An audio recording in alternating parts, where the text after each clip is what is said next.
তেমনি মানুষের রাষ্ট্রীয় জীবন, রাজনৈতিক জীবন, অর্থনৈতিক জীবন এটা পরিচালিত করতে বিধান লাগে। কি লাগে? বিধান লাগে। এই বিধান দুই প্রকার। বিধান কয় প্রকার? দুই প্রকার। একটা আল্লাহর দেওয়া বিধান, একটা মানুষের তৈরি বিধান। আল্লাহর দেওয়া যে বিধান এটার নাম কি? দ্বীনুল হক। এটার নাম কি?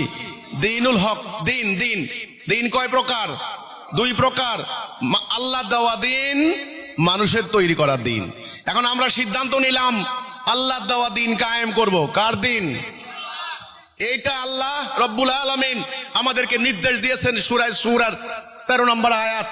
আল্লাহ রাসূলকে বলেছেন, আমি ইব্রাহিমকে নির্দেশ দিয়েছি, মূসাকে, ঈসাকে এবং নূহকে, মুহাম্মদ সাল্লাল্লাহু আলাইহি সাল্লাম আপনাকে নির্দেশ দিচ্ছি আনাকিমুদ্দিন, দিন কায়েম করেন। সূরা ফাতহ 28, সূরা সফ 9, সূরা তওবা 33। আল্লাহ বলছেন, হুয়াল্লাযী আরসালা রাসূলাহু বিল হুদা ওয়া দীনিল হক লিইয়ুযহিরাহু আলা দীনি কুল্লিহি। তিনি আল্লাহ, যিনি আল্লাহ রাসূলকে পাঠিয়েছেন হেদায়েত এবং সত্য দিন দিয়ে, যেন অন্যান্য সমস্ত দিনের উপরে এটাকে বিজয়ী করে, গালেব করে।